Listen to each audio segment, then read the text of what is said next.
আসসালামু আলাইকুম। আশা করছি সবাই ভালো আছেন। আলহামদুলিল্লাহ, আমি আপনাদের দোয়ায় ও আল্লাহর রহমতে ভালো আছি। দর্শক বন্ধুরা, আজকে আমি আপনাদেরকে একটি ব্যতিক্রম ভিডিও নিয়ে আপনাদের সামনে হাজির হয়েছি।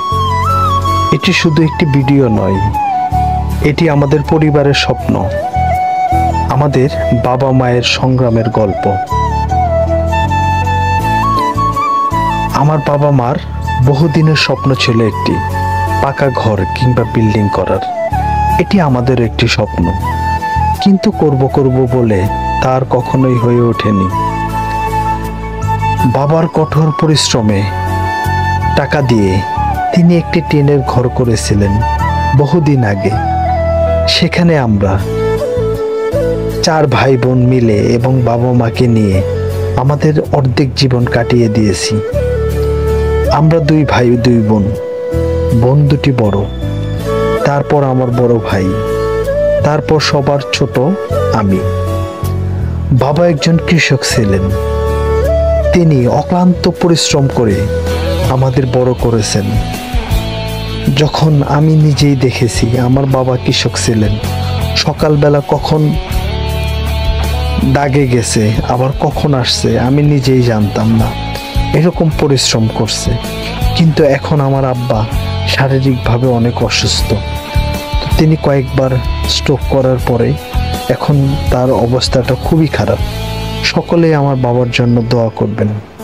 তিনি সারা জীবন ঘাম ঝরিয়েছেন, কিন্তু কখনোই তাকে আমরা আরাম দিতে পারিনি। এবার আমাদের ইচ্ছে বাবা মার সেই স্বপ্নে পাকা ঘরটি আমরা 2 ভাই মিলে ইনশাল্লাহ করব। এই বিল্ডিংটি হবে 6 রুম বিশিষ্ট, 2 ইউনিটে ভাগ করা।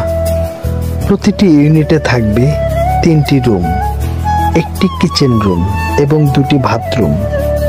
পুরো পরিবারকে ইনশাল্লাহ আমরা একত্রে মিলেমিশে থাকব, সেই অঙ্গীকারবদ্ধ নিয়েই ইনশাল্লাহ আমরা এগিয়ে যাচ্ছি। যেন বাবা মা তাদের শেষ জীবনের স্বাচ্ছন্দ্যটুকু এই বিল্ডিংয়ে থাকতে পারে, এই আশাতেই আসলেই এই বিল্ডিংটি করা। তো বাবা মার কতদিনই বেঁচে থাকবে, তো আমার ইচ্ছা, আমার বড় ভাইয়ের ইচ্ছা, আব্বা আম্মা যেন এই বিল্ডিংয়ে থেকে শেষ নিঃশ্বাস ত্যাগ করতে পারে। কাজ শুরু করার পর থেকে বুঝতে পারছি প্রতিটি ধাপে কতটি পরিশ্রম আর কত খরচ লাগে। মাটি খনন, ফাউন্ডেশন, ইট বাঁধা সবকিছুই ধাপে ধাপে চলছে। এখন পর্যন্ত আমরা কাজ করতে পেরেছি, সামনে আরো অনেক ধাপ আছে। ছাদ ঢালাই, ফিনিশিং, টাইলস এবং রং, অনেক কাজই বাকি। তাদের ভালোবাসা ও দোয়া থাকলে আমরা দ্রুত এগিয়ে যেতে পারবো ইনশাল্লাহ। আমাদের ছোট্ট অনুরোধ, এই যাত্রায় আমাদের জন্য দোয়া করবেন। আল্লাহ যেন আমার বাবা মাকে সুস্থতা দান করেন এবং আমার মাকে দীর্ঘায়ু দেন। বাবা মার জন্য একটা সুন্দর আশ্রয় গড়ে তোলা আমাদের 2 ভাইয়ের সবচেয়ে বড় একটি লক্ষ্য। এই ভিডিওটি কেবল শুরু, নির্মাণের প্রতিটি ধাপ আমি আপনাদের সাথে শেয়ার করব। ফাউন্ডেশন থেকে ফাউন্ডেশনের ফিনিশিং পর্যন্ত আপনাদের সাপোর্ট, দোয়া আর ভালোবাসা আমাদের সবচেয়ে বড় শক্তি। যদি ভিডিওটি ভালো লাগে তাহলে লাইক ও শেয়ার করবেন, চ্যানেলটি সাবস্ক্রাইব করে বেল আইকনটি বাজিয়ে দিবেন আর দোয়া করবেন যেন আমরা দ্রুত বাবা মার এই স্বপ্নের বাড়িটি শেষ করতে পারি। এখানে কিন্তু অনেকেই জানেন আমার একটি স্বপ্নের গরুর খামার ছিল।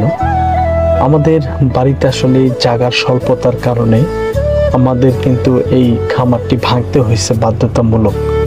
ভেঙে আসলে রাস্তার পাশে আমরা যদি বিল্ডিং না করি, বাইর সাইডে যদি আসলে গরুর খামার থাকে, তাহলে বাড়ি তো আমাদের এমনি অসুন্দর, আরও কিন্তু অসুন্দর দেখাবে। সেজন্য এই খামারটা ভাঙা, খামারটা ভেঙে আমরা এই ঘর করতেছি। এই খামার থেকে আমাদের মোটামুটি অনেক ইট বের হয়েছিল, যেমন 4 ইট, তারপরে আপনার ওয়াল করছিলাম 3 ফিট 3.5 ফিট। সেখান থেকে আমাদের যে ইটগুলা হয়েছিল সেই ইটগুলো আমরা ভাঙাইছিলাম মেশিন দিয়ে।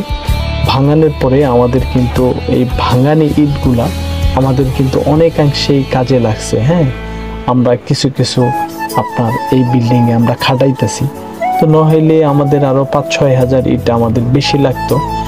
সে কারণে আমাদের এই খামার থেকে বের হয়েছে সেই ইটগুলো আমরা কাজে লাগাইতেছি। যাই হোক, আমাদের এই বিল্ডিংয়ে প্রায় ইট লাগতেছে হলো প্রায় 30,000। তো আমাদের এস্টিমেট যা দিছে, তো আমাদের এই বিল্ডিংয়ে রড গেতেছে হলো আমাদের প্রায় 5 টনের মতো। তো আমরা আসলেই বিল্ডিংটা আমাদের খুব নিচা জায়গায় আসলেই আমরা নিচ থেকে একদম গাঁথনি করে তুলতেছি, সেজন্য আমাদের ইট সিমেন্ট মোটামুটি অনেক সব কিছুই বেশি দিতেছি। কারণ এটা তো 1 দিন 2 দিনের জন্য আসলে স্থাপনাটা না, এটা দীর্ঘদিন আল্লাহ পাক যদি আমাদেরকে বাঁচায় রাখে তাহলে আমরা এখানে দীর্ঘদিন থাকবো ইনশাল্লাহ। তারপরে আমরা মারা যাওয়ার পরে আমাদের সন্তানাদি উত্তরাধিকারী আছে, তারা যেন এই ঘরটিতে থাকতে পারে এবং তাদের জন্য কোনো সমস্যা না হয়, সেভাবে আসলে এই জিনিসটা করা। তো যাই হোক, আমাদের যদি ভুল ত্রুটি থাকে তাহলে অবশ্যই আমাদেরকে বলবেন। আর ভিডিওটি দেওয়ার উদ্দেশ্য হলো যে আসলে আমরা যে বাড়িতে বিল্ডিংটা করতেছি, আমার গরুর খামারটা ভেঙে আসলে এই খামারটা যে এখানে থাকতো ছিল, গরুর খামারটা আমি 10 থেকে 12 বছর আসলে এই খামারে গরু লালন পালন করছি। আসলে থাকার ঘর দিতেছি ঠিক আছে, কিন্তু এই আমরা খামারের কথা কখনোই ভুলতে পারতেছি না। সবসময় আমার মনে হয় যে এখানে আমার খামার ছিল, এখানে আমার গরু ছিল, আমি 10-12টা বছর এখানে গরু পালছি, কীরকম একটা মায়ের যেন কাজ করে। তো সকলেই আমার জন্য দোয়া করবেন, আমি যেন এই বাড়িটা করার পরে ইনশাল্লাহ আমি ছোটোখাটো একটি খামার করতে পারি ইনশাল্লাহ। সেই খামারে আপনাদেরকে আবার গরু লালন পালন করে দেখাবো, সেই আশাবাদ ব্যক্ত করে আমি আপনাদের সকলের দোয়া চেয়ে আমার ভিডিওটি শেষ করছি। সকলেই ভালো থাকবেন। আসসালামু আলাইকুম।